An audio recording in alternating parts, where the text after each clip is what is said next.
रूस की राजधानी मॉस्को में कल रात एक ऐसा धमाका हुआ जिसने राष्ट्रपति व्लादिमीर पुतिन के गुस्से की आग को और भड़का दिया। इस धमाके में राष्ट्रपति पुतिन के उस दोस्त की बेटी मारी गई जिसे यूक्रेन पर रूस के हमले का मास्टरमाइंड माना जाता है। रूस को शक है कि पुतिन के दोस्त की गाड़ी में बम धमाका करने की साजिश यूक्रेन से रची गई हो सकती है। रूस की सरकार ने धमकी भी दे दी है कि अगर धमाके के पीछे यूक्रेन की परछाई भी नजर आई तो यूक्रेन को इसकी बड़ी कीमत चुकानी पड़ेगी। Over here.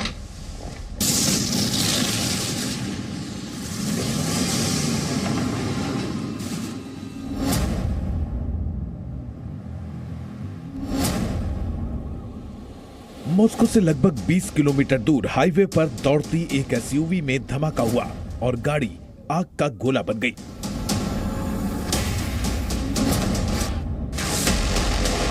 आग बुझी तो गाड़ी का ढांचा भर बचा था। सड़क पर मलबा बिखरा था। ये गाड़ी रूस के राजनीतिक विश्लेषक, पत्रकार और राष्ट्रपति व्लादिमीर पुतिन के फ्रेंड, फिलोसोफर और गाइड अलेक्जेंडर दुगिन की थी, जिसे उनकी बेटी और रूस के एक न्यूज चैनल की एंकर दार्या दुगिना चला रही थी। धमाके के बाद गाड़ी चला रही दार्या दुगिना के शरीर के भी परखच्चे उड़ गए। До настоящего времени на месте происшествия продолжают работу следователи и криминалисты Главного следственного управления СК России по Московской области совместно с коллегами из ГУК СК России, а также специалистами-взрывотехниками.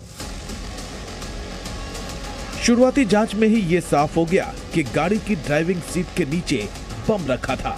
ये भी साफ है कि गाड़ी में बम अलेक्जेंडर दुगिन को मारने के लिए ही लगाया गया था, जो अपनी बेटी के साथ मॉस्को के उपनगरीय इलाके में एक लेक्चर देने गए थे। एसयूवी गाड़ी भी अलेक्जेंडर दुगिन की ही थी, लेकिन ऐन मौके पर उन्होंने अपनी गाड़ी अपनी बेटी को दे दी और खुद दूसरी गाड़ी से रवाना हो गए। मॉस्को में हुए इस सनसनीखेज धमाके के तार यूक्रेन और रूस के बीच जारी जंग से ही जोड़े जा रहे हैं। वजह यह है कि यूक्रेन, अमेरिका और यूरोप के लोग भी यही मानते हैं कि यूक्रेन पर रूस के हमले का आइडिया पुतिन को अलेक्जेंडर दुगिन ने ही दिया था। 60 साल के अलेक्जेंडर दुगिन रूस की सरकार में किसी पद पर नहीं हैं, लेकिन उन्हें राष्ट्रपति पुतिन का सबसे बड़ा सलाहकार माना जाता है। अलेक्जेंडर दुगिन ही वो शख्स हैं जिन्होंने रूस की ताकत का विस्तार यूरोप और एशिया तक करने का खाका तैयार किया था। माना जाता है कि उन्हीं के सुझाव पर रूस ने 2014 में क्रीमिया पर हमला करके उसे अपना हिस्सा बना लिया था।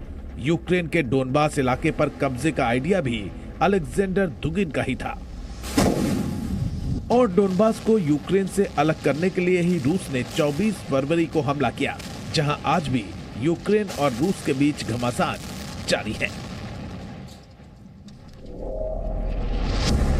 अलेक्जेंडर दुगिन को अमेरिका और पश्चिमी देशों का घोर विरोधी माना जाता है। इसीलिए क्रीमिया पर रूस के कब्जे के बाद अमेरिका ने उन पर पाबंदी भी लगा दी थी। उनकी 29 साल की बेटी दार्या दुगिना भी लगातार अपने टीवी शो में यूक्रेन पर रूस के हमले को सही बताने में जुटी थी। इसलिए दार्या पर भी अमेरिका ने इस साल पाबंदी लगा दी थी।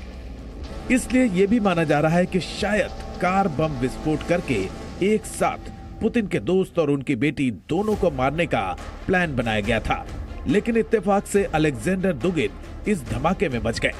यूक्रेन पर हमले के बाद ही राष्ट्रपति पुतिन ने आरोप लगाया था कि यूक्रेन के एजेंट रूस में पत्रकारों को मारने के लिए घुस चुके हैं। अलेक्जेंडर दुगिन की कार में धमाका और उनकी बेटी की मौत को भी उसी साजिश का हिस्सा माना जा रहा है। हालांकि यूक्रेन ने इस धमाके में अपना कोई हाथ होने से इनकार किया है, लेकिन रूस के विदेश मंत्रालय ने अपना इरादा साफ कर दिया है। रूस के विदेश मंत्रालय की प्रवक्ता ने धमकी दी है कि अलेक्जेंडर दुगिन की गाड़ी में बम प्लांट करने के पीछे अगर यूक्रेन की थोड़ी सी भी भूमिका साबित हुई तो रूस इसे यूक्रेन सरकार की आतंकवादी कार्रवाई मानेगा और उसी के मुताबिक जवाब भी देगा।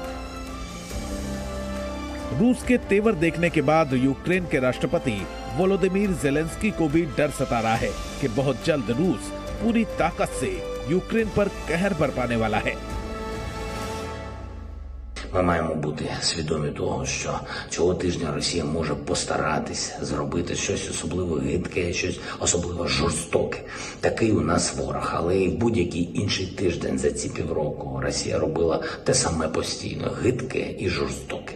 Одне з ключових завдань ворога – принизити нас. हालांकि रूस ने पुतिन के दोस्त की गाड़ी में जिस अंदाज में धमाका हुआ, उससे कई सवाल भी खड़े हो चुके हैं। बताया जा रहा है कि गाड़ी में ड्राइविंग सीट के ठीक नीचे बम प्लांट किया गया था। इतनी फुर्सत से बम वही लगा सकता है जिसकी अलेक्जेंडर की गाड़ी तक पहुंचो। ऐसे में जांच इस बात की भी हो रही है कि ये धमाका रूस के किसी घर के भेदी की करतूत है या फिर दुश्मन कहीं बाहर से आया। ब्यूरो रिपोर्ट, जी मीडिया।